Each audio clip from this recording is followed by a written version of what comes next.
Hey guys, how's it going? Hope you're doing well. My name is Crown, and today I'm going to read you some very interesting stories that I hope that you're gonna love. And now, without further ado, let's go!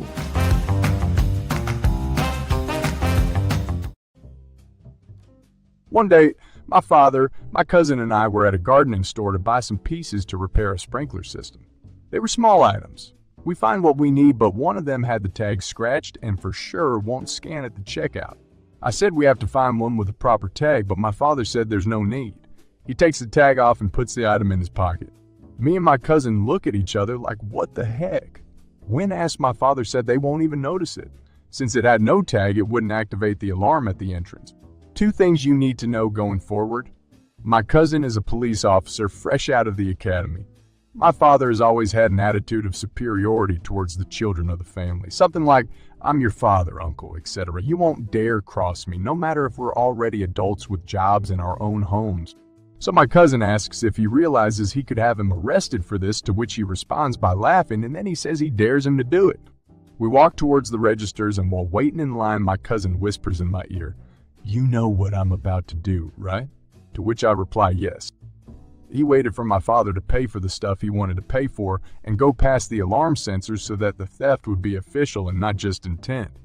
Then he started acting like a policeman.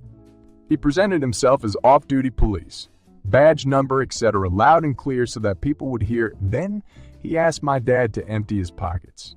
A puzzled look covers my dad's face at this point.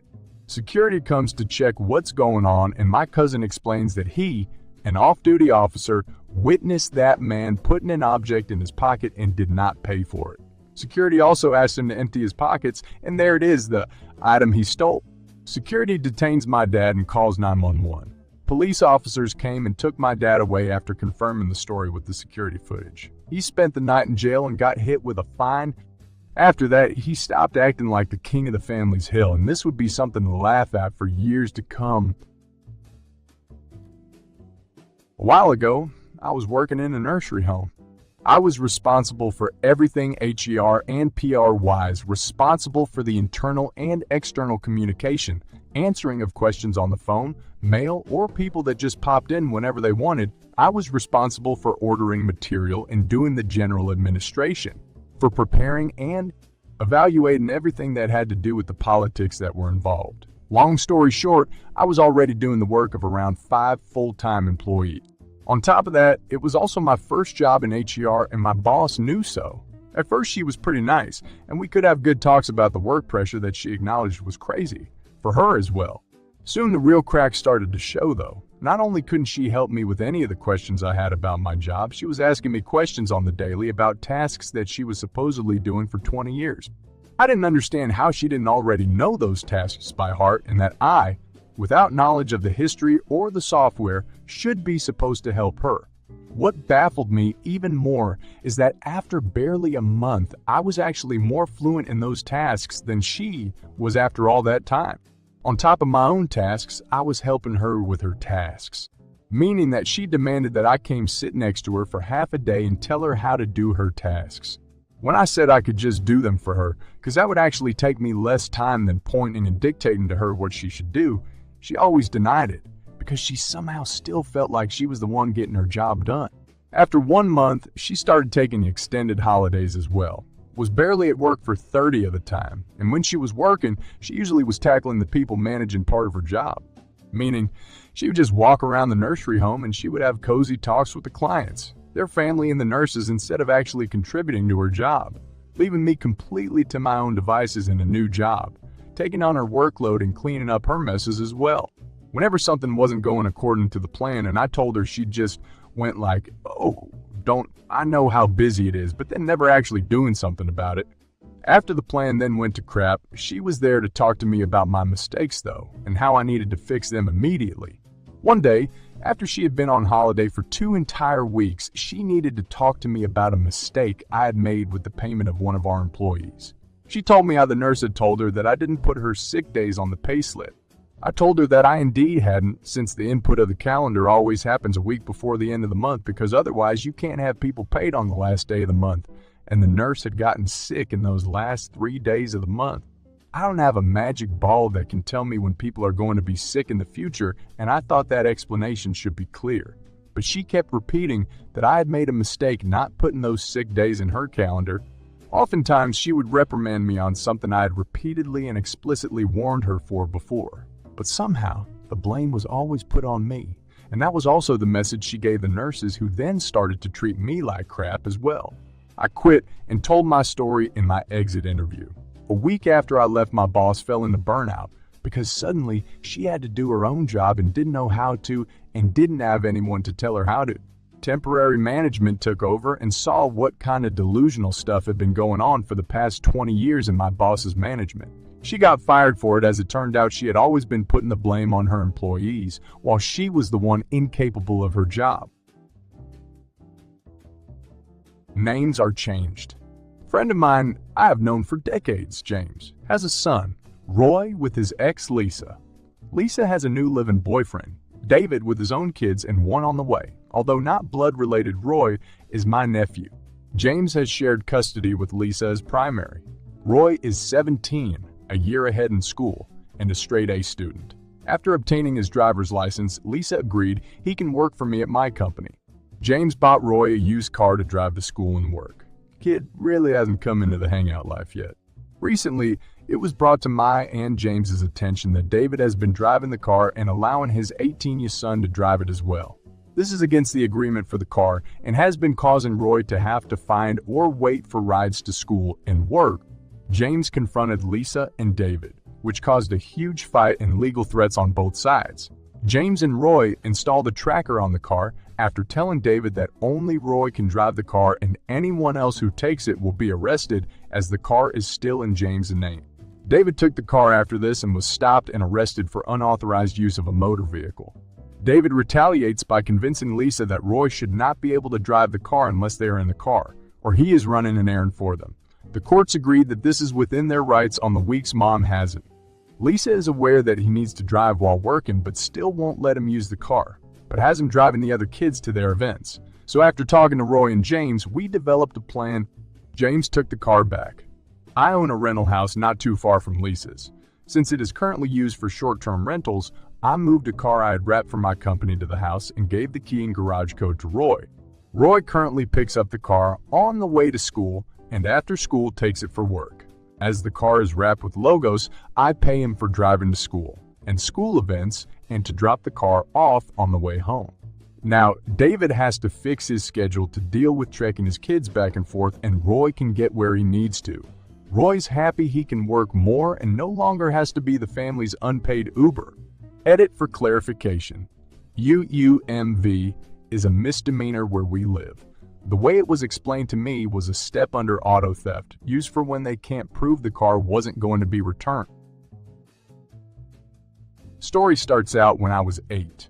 I was 8 years old and moved from the great outdoors of Canada, down south to the hot weather of Texas. My dad was a manager of an oil refinery and he got a better position as a whole sector manager. I was 8 and I was about in 2nd or 3rd grade. Give or take. I wasn't informed of me moving until one day my mom went to school with me and checked me out. I had a couple good friends and a lot of family in Canada that I had to leave. After going on the plane the first time ever, I was so ecstatic my mother said I passed out. So when we came to Texas, we had a big house. In Canada, we had an apartment in the city.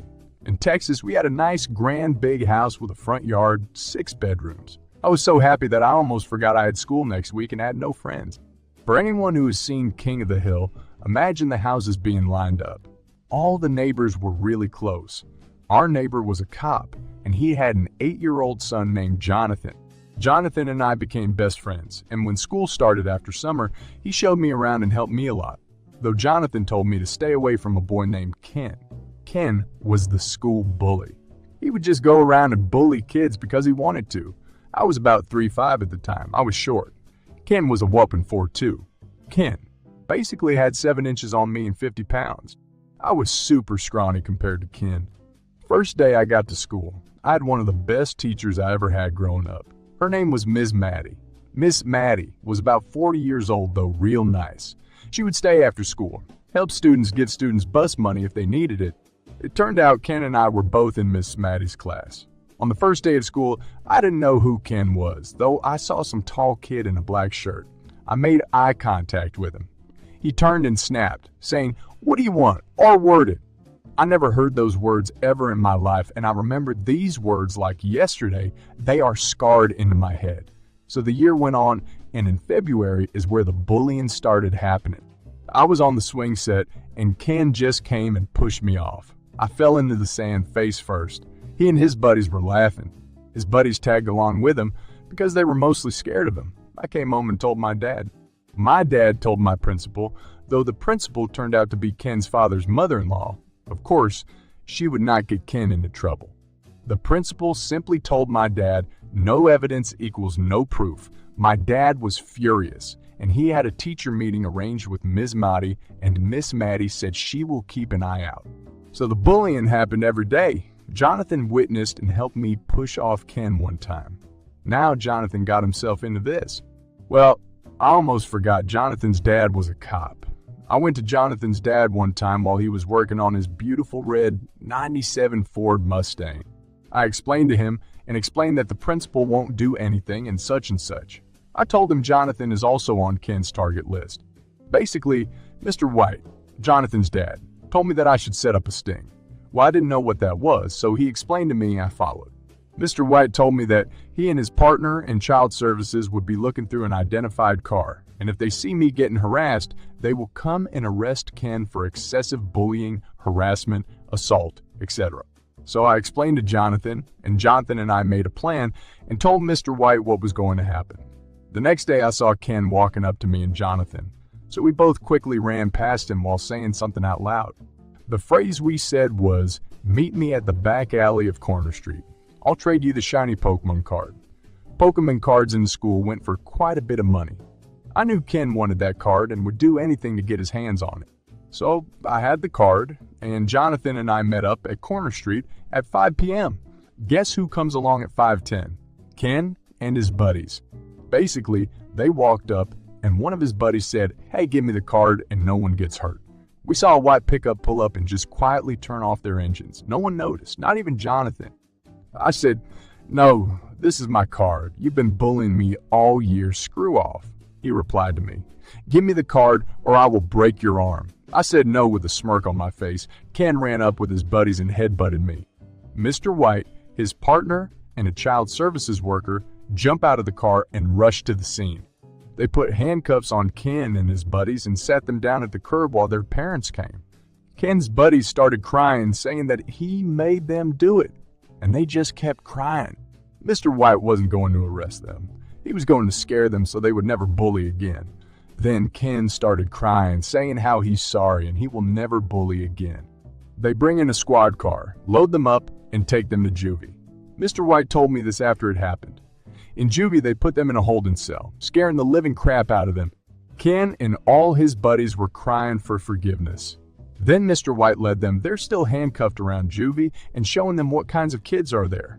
And if they wanted to join them, they started crying again. Then all their parents came, picked them up. The principal was put under investigation for allowing students to get bullied, and Ken moved places. Ken's buddies then in middle school and high school became straight as students and were friendly with everyone. Moral of the story: don't bully my friends and I. This happened last night. I have terrible neighbors. They like to get drunk and fight. They will fight anyone, each other, or even come after my children or myself.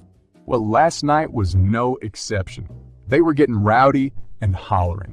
I am so sick of it.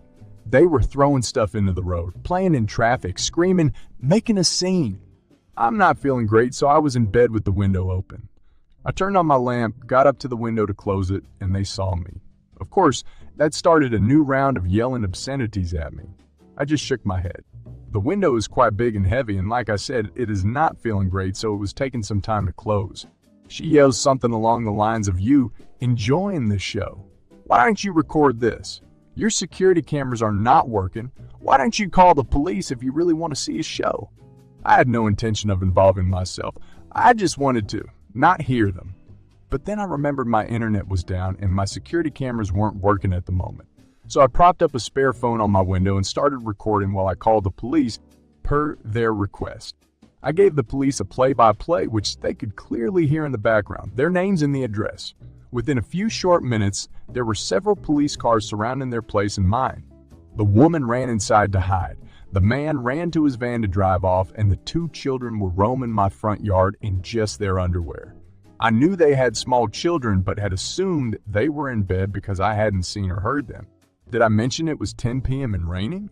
Police took them all away. Kids were loaded up as well. This isn't the first time, but I was really hoping it was the last time, at least for the kids' sake. And now we have reached the end of today's stories. Thank you for watching and see you next time.